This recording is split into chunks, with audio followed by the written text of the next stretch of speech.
All right, picture the deadliest battlefields of World War II. It's a landscape totally defined by brute force, heavy artillery, and just devastating destruction. But what if I told you that right in the middle of all this chaos, one of the absolutely most effective weapons in the Allied arsenal wasn't a bomb, and it wasn't a bullet either. It was art. It was literally make-believe. So today in this explainer, we're diving into an incredible paradox. We're going to look at how a top-secret unit used the power of illusion, creativity, and theatrical deception to literally save thousands of lives right on the front lines. So, I want you to really think about this for a second. How do you hide a 30,000-man army? I mean, on a massive scale, with incredibly high stakes and enemy reconnaissance constantly watching your every single move. Pulling off a magic trick of that magnitude seems absolutely impossible, right? You can't just throw a giant blanket over tens of thousands of troops in heavy armored vehicles. You have to create a distraction so utterly convincing that the enemy just looks the other way. Well, to pull off that massive trick, the United States military relied on this astonishingly small number, just 1,100 men. This highly specialized, insanely small crew was given the ultimate mission. They had to make 1,100 guys look, sound, and feel like 30,000 heavily armed soldiers to the German army. Okay, let's dive into this. Officially, the military called them the 23rd Headquarters Special Troops. They were activated in January of 1944 as a top-secret tactical deception unit. Their entire purpose, the whole shebang, was dedicated to misleading Axis forces, just completely confusing them about the size and location of the actual Allied forces. But today, they're affectionately, and I think rightfully, remembered as the Ghost Army. Section 1. Assembling the cast. Artists, actors, and architects. So who exactly makes up a unit like this? Well, you definitely don't just grab regular guys from standard boot camps. No, you weaponize creative talent. The military actually bypassed traditional soldiers and went straight to art schools in New York and Philadelphia. They pulled in set designers, sound engineers from Bell Labs, architects, actors, ad executives, and even a few lawyers. They actually recruited future famous artists like the fashion designer Bill Blass and the painter Ellsworth Kelly. Together, they weren't building a normal infantry. Actually, scratch that. It wasn't an infantry at all. It was more like a traveling roadshow of deception that they were taking straight to the European theater. Moving on to Section 2, the Arsenal of Illusion, Weapons of Make-Believe. Now, what's really fascinating here is the sheer contrast. Because this unconventional unit obviously needed unconventional weapons, their gear was the total opposite of traditional brute force. On one side, you've got your standard World War II arsenal, right? A massive 30-ton steel tank. On the other side, the Ghost Army is rolling out a 93-pound inflatable rubber decoy. Instead of heavy artillery cannons firing explosive shells, these guys are bringing state-of-the-art wire recorders and giant speakers. Just think about the utter absurdity and honestly the immense bravery of carrying a 93-pound rubber balloon into a live combat zone where the enemy is firing actual steel.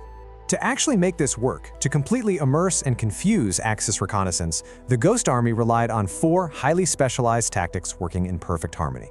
You had the camouflage engineers handling the visual decoys, the inflatable tanks, the fake trucks, all of that. Then the signal companies spoofed Morse code.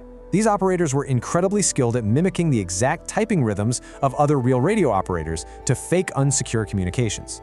Then you had the sonic deception team handling the noise. And finally, the actors, who would physically impersonate troops, wear fake unit patches, and just hang out in local towns to deliberately spread false rumors. Let's zoom in on that sonic deception for a minute, because the scale of this is just wild. Sound engineers literally went to Fort Knox to record the exact, authentic noises of armored and infantry units. We're talking tanks rolling, construction, sergeants yelling, all of it. And using state-of-the-art wire recorders, which were kind of like the predecessor to the tape recorder, they could mix these sounds on the fly to match whatever specific scenario they needed the Germans to buy into. They'd blast these tracks through these incredibly powerful amplifiers mounted on half-tracks. And the sound was so massive, you could hear it up to 15 miles away. Section 3. The Greatest Trick.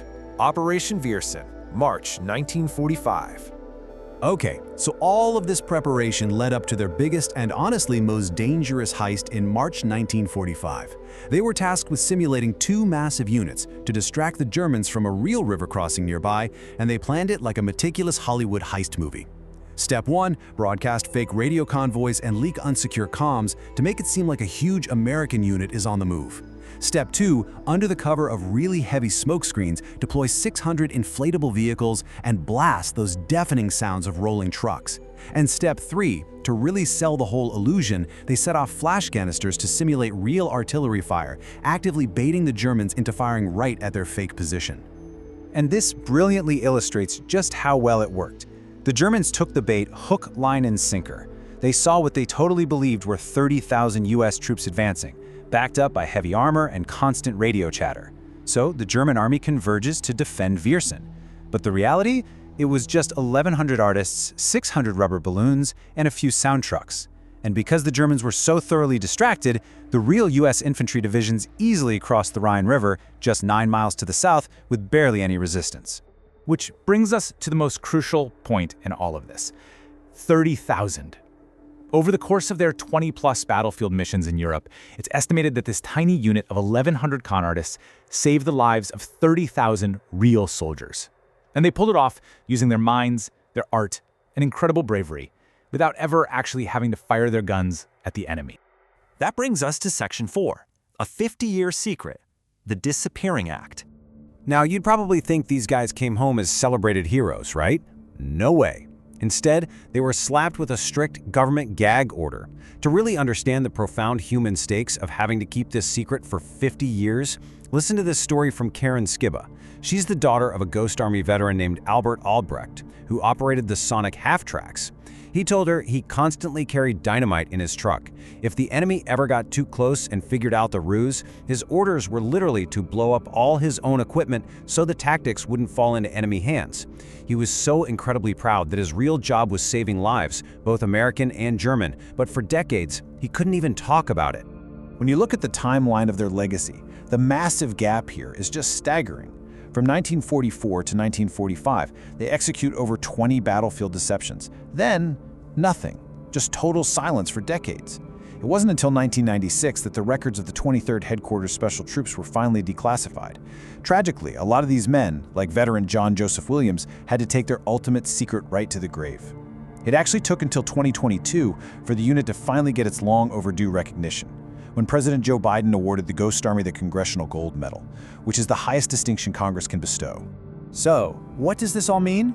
Well, the story of the Ghost Army is an absolutely powerful reminder that sometimes the most effective weapon in a war is just a really good idea. But it also leaves us with a fascinating, kind of lingering thought to close on today. If a small crew of artists, armed with literally nothing but wire recorders and 93-pound rubber tanks, could completely fool an empire, save 30,000 lives, and then keep the whole thing a total secret for half a century? What other grand illusions are still classified today? Thanks so much for joining me for this explainer, and remember to keep your eyes open for all the hidden history around us.